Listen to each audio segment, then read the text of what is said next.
Halo guys, kembali lagi di channel Yenda Storyland.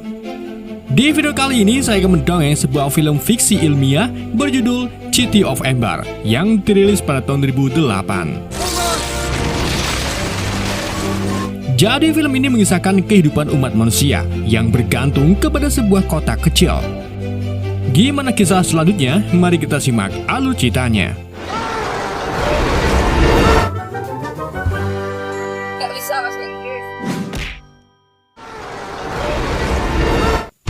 Cerita ini berawal saat para ilmuwan, insinyur, dan arsitek melakukan pertemuan di tempat rahasia.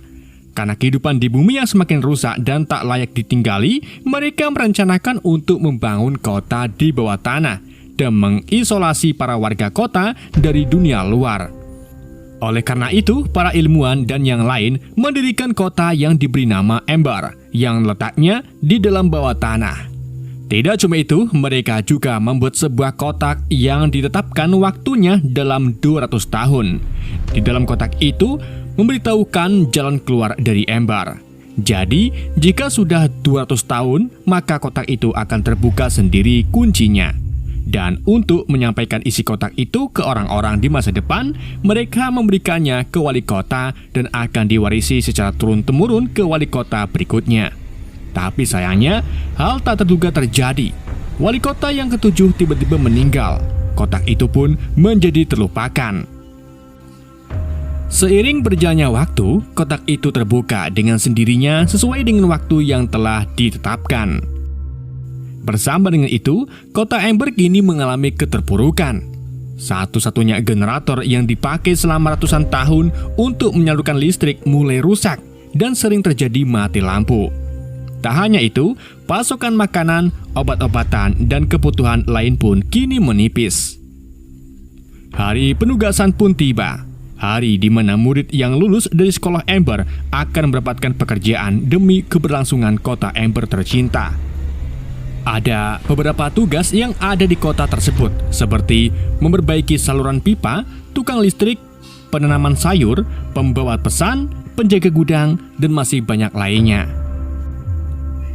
Seorang pria bernama Cole yang kini menjabat sebagai wali kota Ember membagikan tugas kepada mereka dengan cara diundi. Mold scraper, building repairs, warehouse clerk, pipeworks. Salah satunya murid bernama Don Harrow yang mendapatkan tugas sebagai pembawa pesan. Karena tidak suka dengan hasil pembagian tugasnya dan merasa kalau pembawa pesan tidak terlalu penting dalam mempertahankan Ember, Don pun berniat bertukar tugas dengan salah satu temannya, yaitu Lina Mayflat, yang kebetulan tugasnya di bagian perbaikan pipa. Karena masing-masing merasa tidak puas dengan hasilnya, akhirnya Don dan Lina pun bertukar tugas secara diam-diam. Setelah lulus dan mendapatkan tugas, Don diberi hadiah dari ayahnya yang bernama Lawrence Harrow yang merupakan seorang penemu alat. Ia mendapatkan sebuah alat yang belum tahu kegunaannya untuk apa. Sedang di sisi lain, Lina kegirangan mendapatkan tugas sebagai pembawa pesan. Ia tinggal bersama neneknya dan adiknya yang bernama Poppy. Neneknya ini terlihat tidak sehat dan selalu bertingkah seakan mencari sesuatu yang hilang. You're not a messenger. Seperti biasanya, sebelum tidur, Lina memutarkan rekaman telepon terakhir di rumahnya secara manual yang tujuannya untuk menidurkan Poppy. Di hari pertamanya bertugas, Lina ditempatkan di Grand Square. Di sana, Lina mendapatkan pesan yang kebetulan dituju ke bibinya yang bertugas di perkebunan, yaitu Clary. Sesampainya di sana, ia melihat orang yang mengaku baru kembali dari dunia luar. Karena warga Ember dibuat percaya kalau dunia luar itu berbahaya dan siapapun yang melanggar itu akan dianggap pemberontakan. Akhirnya, orang itu pun ditangkap oleh polisi setempat.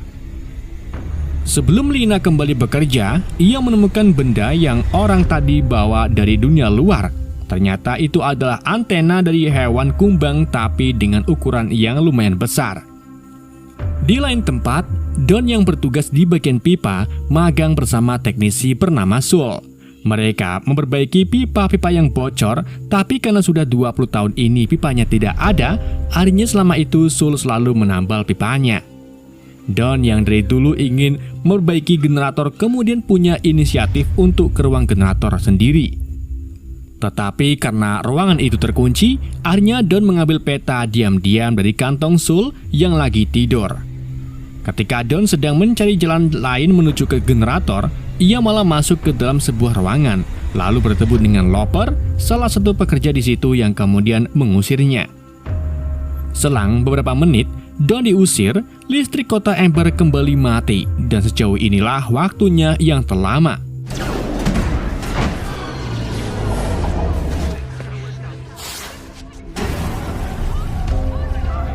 Don juga bertemu Lina dan menceritakan tentang orang yang tadi mengaku pergi keluar dunia.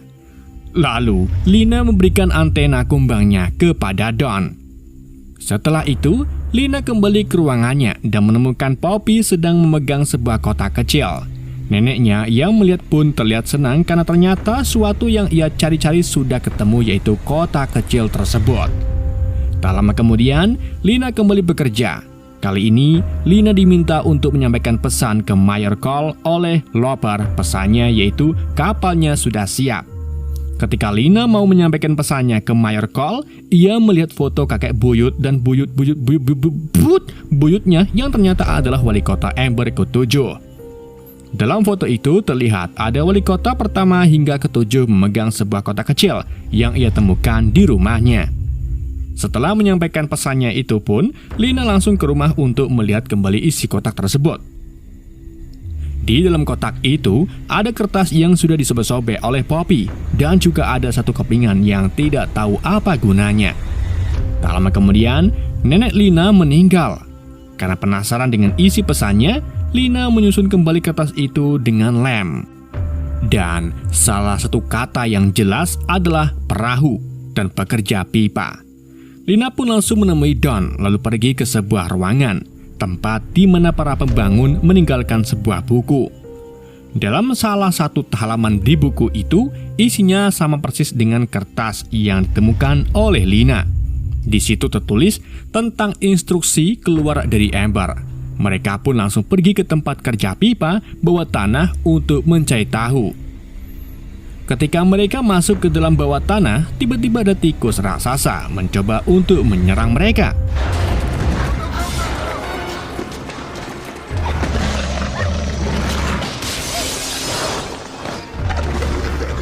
Setelah berhasil keluar dari situ, Lina tak sengaja melihat helm yang dipakai Don bertuliskan nama My Flat.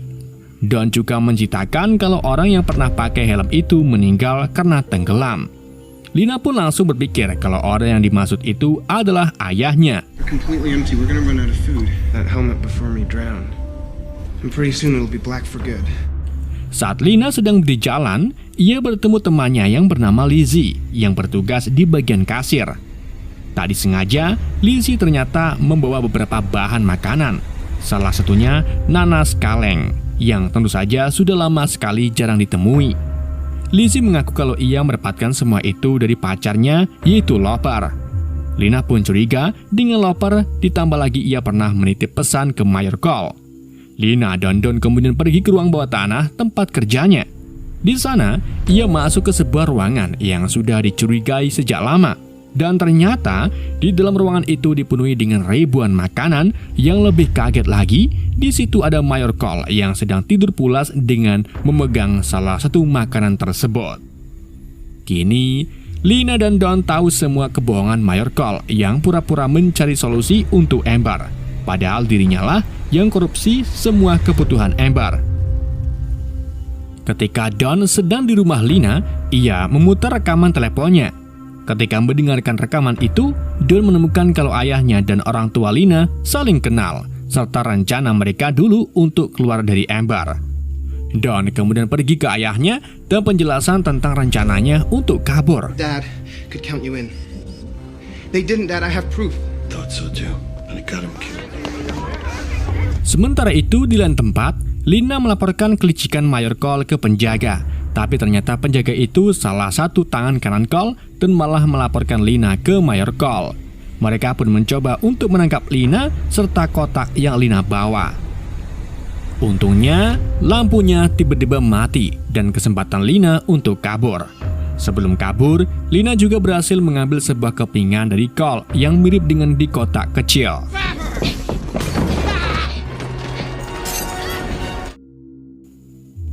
Kini, Lina dan Don menjadi buronan Cole serta para polisi wali kota. Ayah Don juga membantu pelarian anaknya dari para polisi, sedang Lina dan Don bertemu di rumah kaca milik Clary. Di sana mereka kabur menggunakan kereta bawah tanah yang dibuat oleh orang tua Lina dan Don waktu dulu.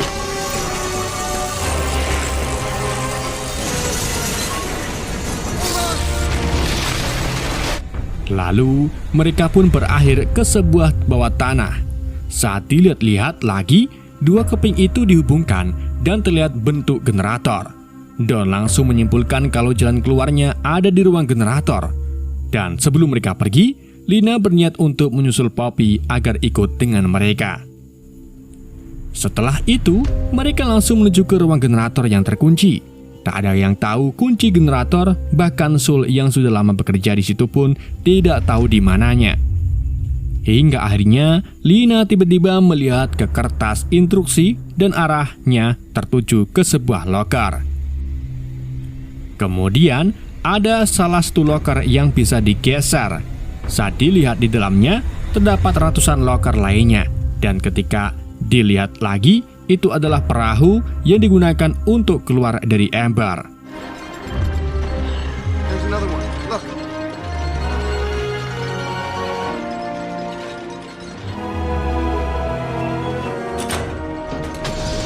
Saat diikuti terus kemana perahu itu jalan, mereka menemukan sebuah sungai buatan beserta kincirannya. Namun semuanya belum sempurna karena kincirnya menghalangi jalannya sungai. Mereka pun melihat kembali kertas instruksi yang menunjukkan adanya ruang kendali. Kini, mereka tahu kegunaan dua keping itu, yang ternyata adalah kunci ruang kendali tersebut. Lina dan Don yang berhasil masuk ke ruangan kendali mencoba untuk menyalakan kincirnya dengan mengikuti instruksi di kertas. Tapi sayangnya, salah satu kincirnya tiba-tiba macet, tidak bisa jalan.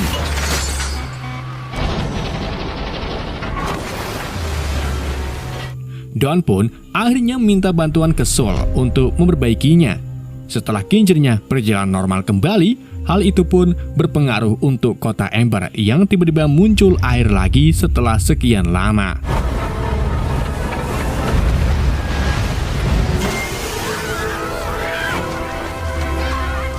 Kini, Lina, Poppy, dan Don pergi keluar dari Amber menuju dunia luar menggunakan perahu yang dari dulu sudah disiapkan para pendiri Amber.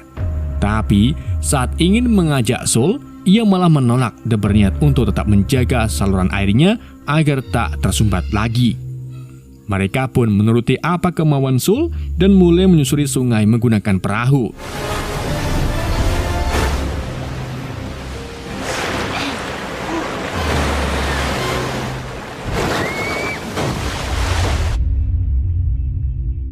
Meskipun mereka melewati jalan yang curam, akhirnya perahu itu berhenti di ujung sungai yang sudah disediakan tangga menuju ke atas. Up ahead.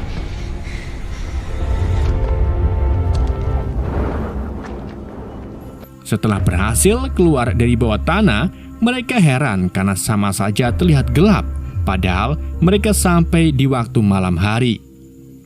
Beberapa jam kemudian, matahari mulai terbit. Mereka pun terkesan karena baru pertama kali melihat matahari terbit dan mulai sadar akan luasnya dunia luar. Dan jalan keluar dari Amber pun kini sudah terbuka. Kemudian, mereka pun berinisiatif untuk memberitahu hal itu ke warga Amber dengan cara melempar kertas instruksi cara keluar dari Amber yang diikat dengan batu. Untung saja, batu itu jatuh di tangan ke orang yang tepat, yaitu Loris, ayahnya Don. Dan film pun berakhir. Oke guys, itulah alur cerita film City of Amber. Semoga kalian terhibur dengan alur cerita yang saya bawakan. Mohon maaf jika ada kesalahan dalam penyampaiannya ataupun penyebutan nama. Sekian dari YND, sampai jumpa di video berikutnya.